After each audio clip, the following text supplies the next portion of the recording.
Hi there. Today we're talking about session number 9, which is emotional eating. At this point, you're probably getting really in touch with your body.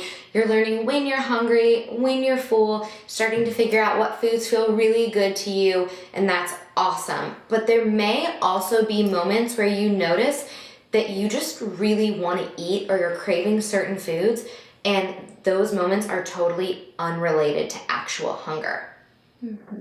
Emotional eating can trigger a lot of guilt and shame, and we want you to know that it is so common and so normal. A lot of times when you might experience it are when you're having anxiety or you're feeling bored or depressed or you've had a long day at work and you're using food to soothe and distract you and just really have the food be in place of anything that is bothering you or feels uncomfortable.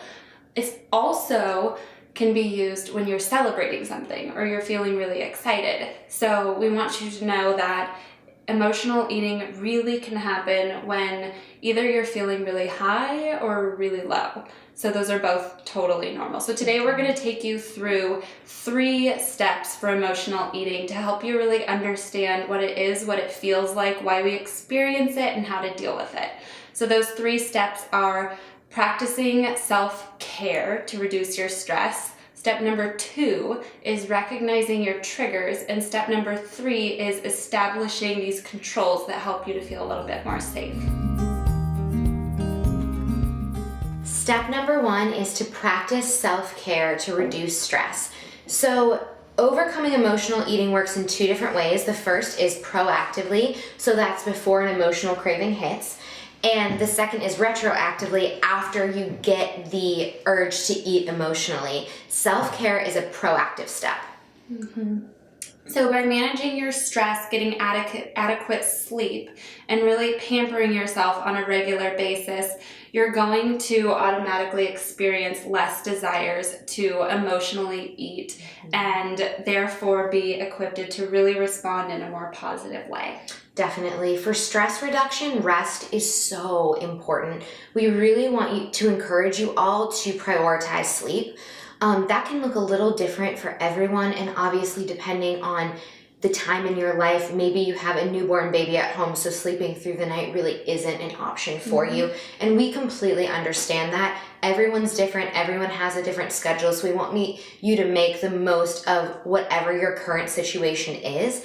But ideally, you want to aim for 7 to 9 hours of sleep a night. If that isn't possible to you and you need to break up your sleep more, really focus on getting good quality rest throughout the day, napping if it's possible, just making sure that your body is rested. There have been studies that have shown that when you get 7 hours of a night of sleep, you're 77 more likely to maintain your natural weight and weight loss.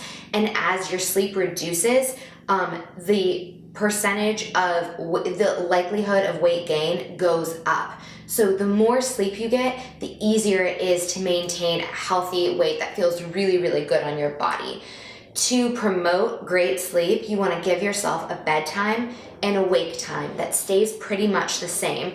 Really try not to hit snooze on your alarm clock. If you're the kind of person who always hits snooze twice on your alarm clock, and you know who you are, just stop setting it twice and give yourself that extra 10 minutes to really sleep. So if you set your alarm for 7 every morning and then you snooze it twice and you really don't end up getting up until 7:10, you're not getting good rest during that 10 minutes, but you could be. So just set your alarm clock for 7:10.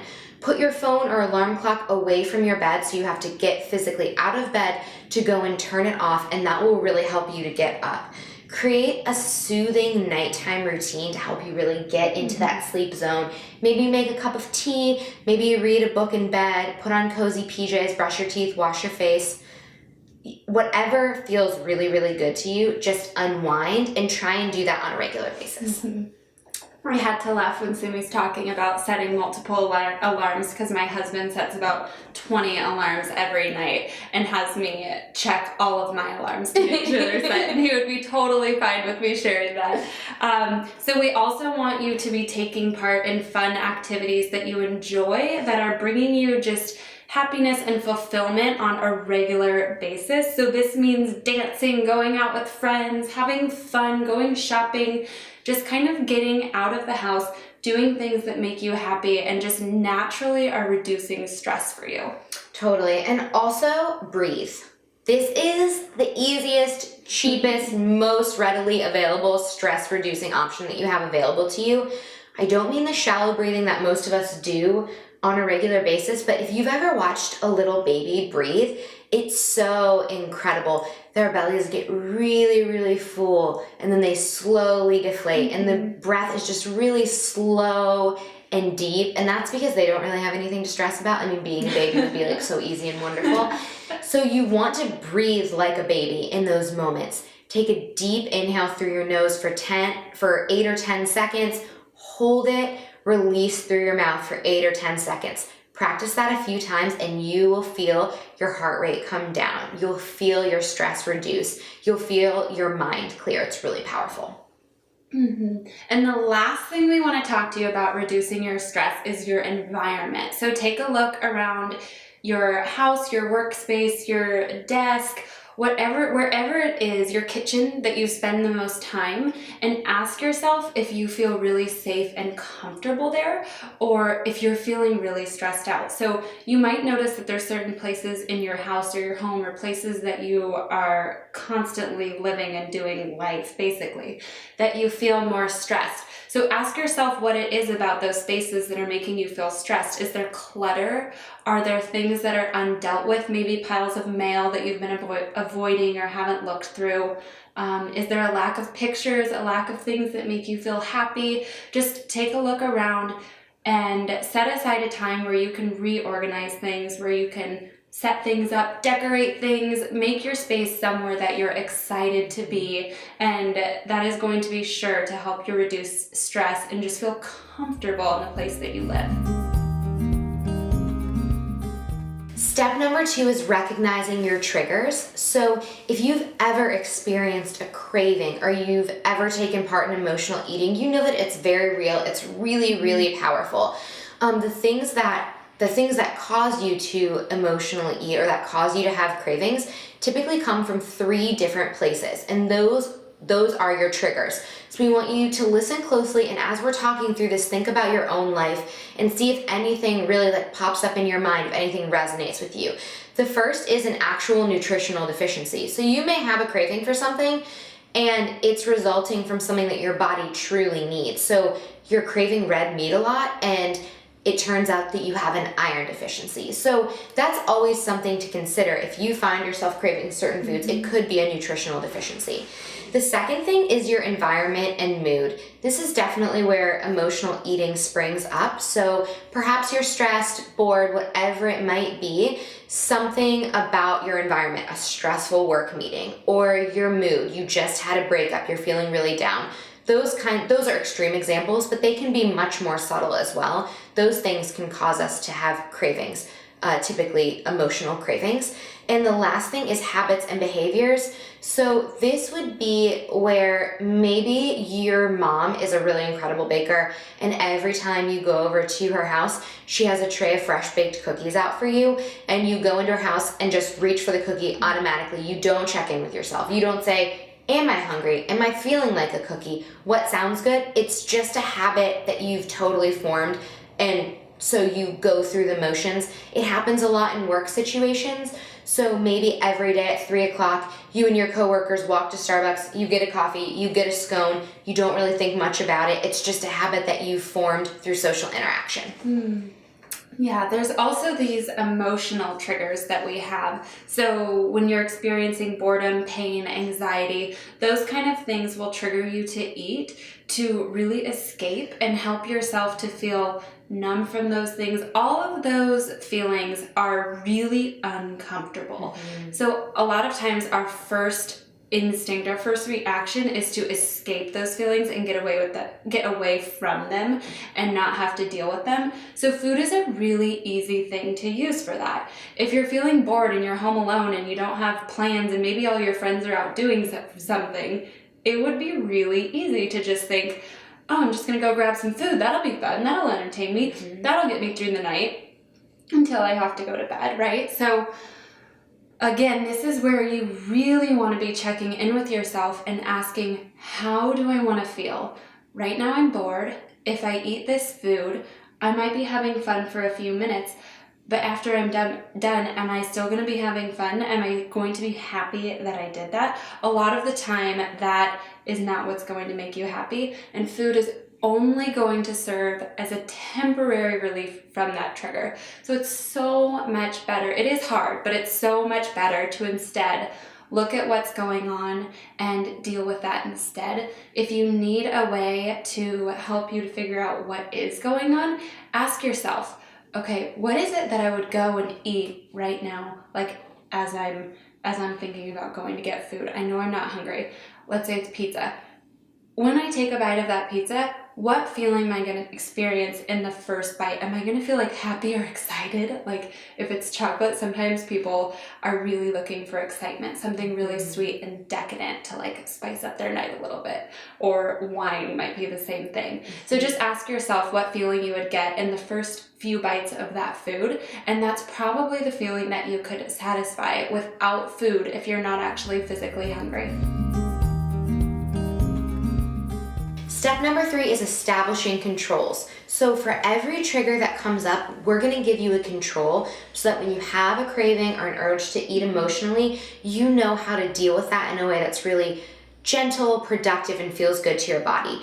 There's 3 types of controls: food controls, non-food controls, and eating around a craving. So the first is food controls. Food controls come into play when you actually are hungry. So perhaps you are hungry, but you're also feeling a little sad or a little anxious and you're looking for comfort. So you're reaching for a food that's going to make you feel really comforted, and you obviously need food because your body is experiencing real hunger. So maybe like the first comfort foods that come to mind are like fried chicken or mac and cheese or grilled cheese and tomato soup, alcohol. Those kinds of things are things that we typically reach for when we're looking for comfort. Creamy, warm, dense things that are going to feel a little heavy in our body, feel a little grounding. So a food control would be a healthy version of some sort of food.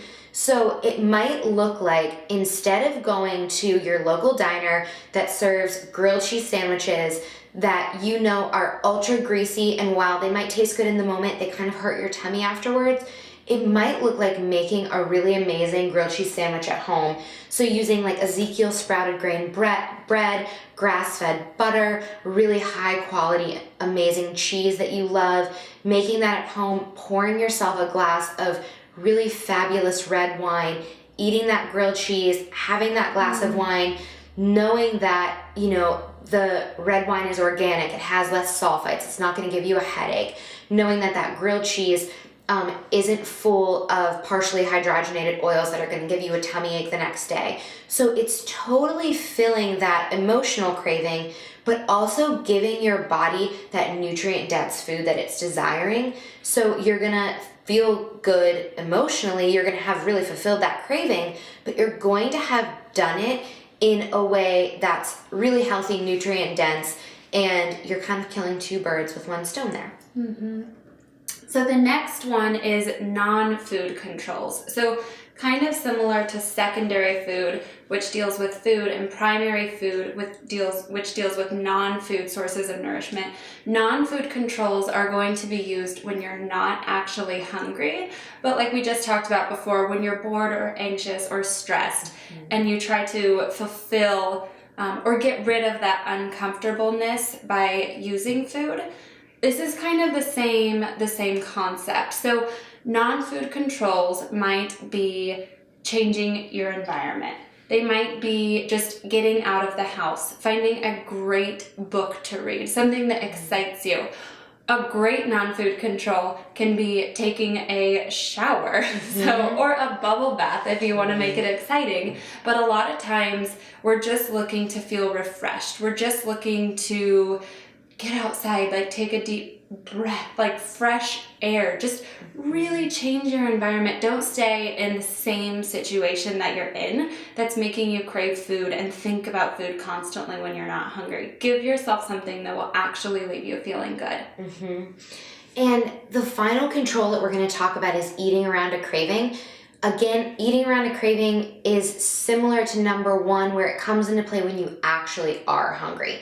So where you're going to use non-food controls when you're craving food, but your body's telling you, I don't need food. This is coming into play again when your body's like, oh, I'm hungry and I'm also craving a food. So I think we've all had those moments where we've had a craving for something, and it's, let's say it's pizza or french fries or something that's a little more decadent, a little more rich. And we think, no, I'm not going to have that. I'm just going to eat a salad instead. Like, it's fine. I'll just have a salad. Or I'll just make an omelet. I'll do something else. It's going to be light. I'm going to feel so good. So we ignore our craving and we eat this other thing. And then that's done and we're like, oh crap, I'm not satisfied. So then we start looking for the next thing. And it's like, well, I'll have a piece of toast with peanut butter. Or I'll eat some carrots and hummus.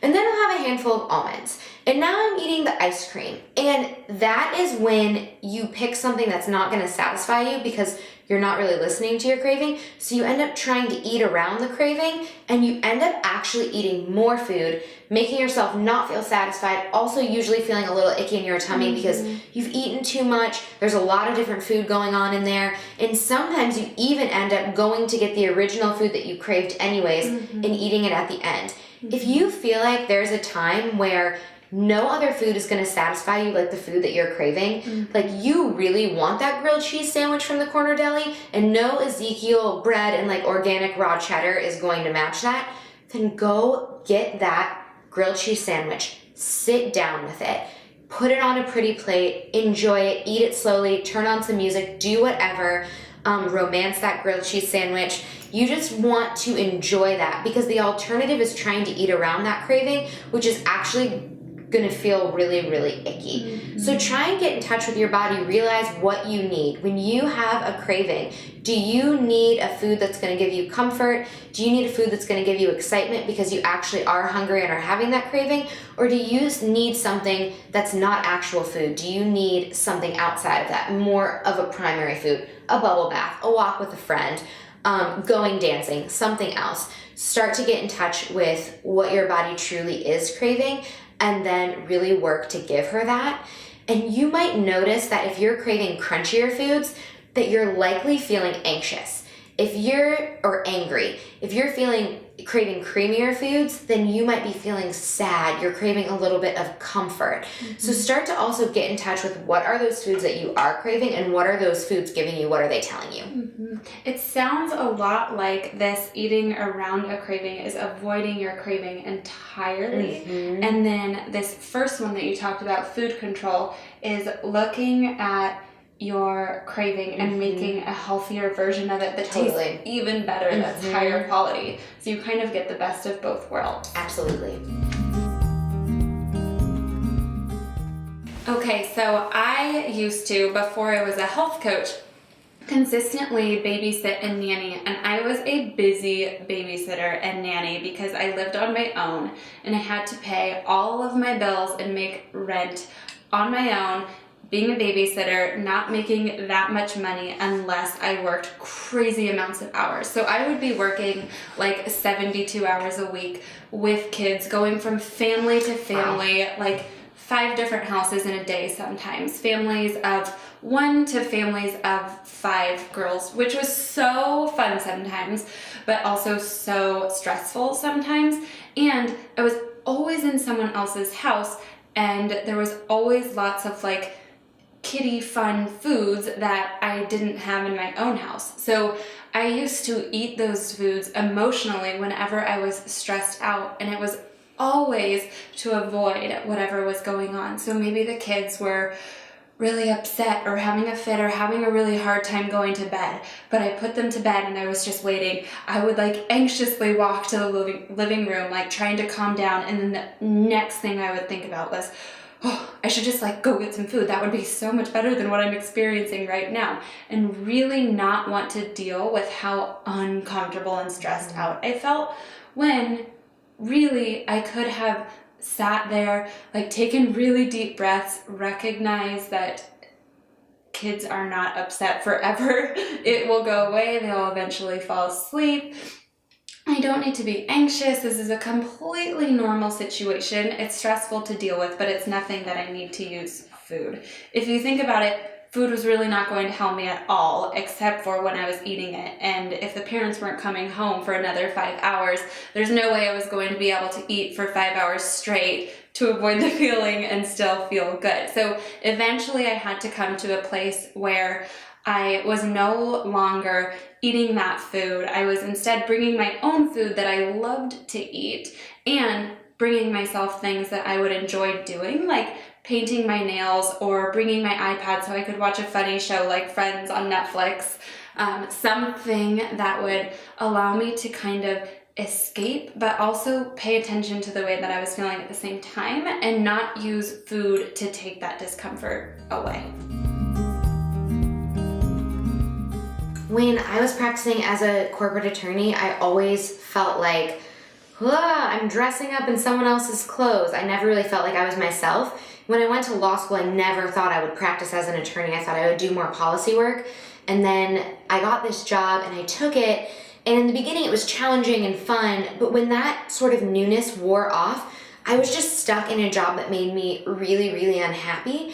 And I started to get major Sunday night blues or Sunday night sadness, however you refer to it. And I would try and comfort myself on Sunday nights with food. And a lot of times I found myself reaching for really creamy, rich foods like peanut butter, coconut milk ice cream, both of which I still love and I still eat today, but I would eat them when I wasn't hungry and I would eat large quantities of them to try and just escape that really sad feeling. And it wasn't until I started to notice that and realize like, hey, I'm actually really, really sad about going to work tomorrow, and this has nothing to do with being hungry, and no matter how much peanut butter or how much coconut milk ice cream I eat, I still have to get up in the morning and go to my job. It wasn't until I really sat down and had that heart-to-heart with myself that I realized that I needed to rewrite my ritual on Sunday night to help create an environment where I was giving myself what I needed, which was just some comfort, some love, some relaxation before the week to make it feel a little bit better on Mondays. So I started shutting down the kitchen after dinner on Sunday night, making a cup of tea, putting on my PJs, putting on a face mask, getting into bed, sipping my tea, watching a movie on my laptop in bed, shutting the bedroom door.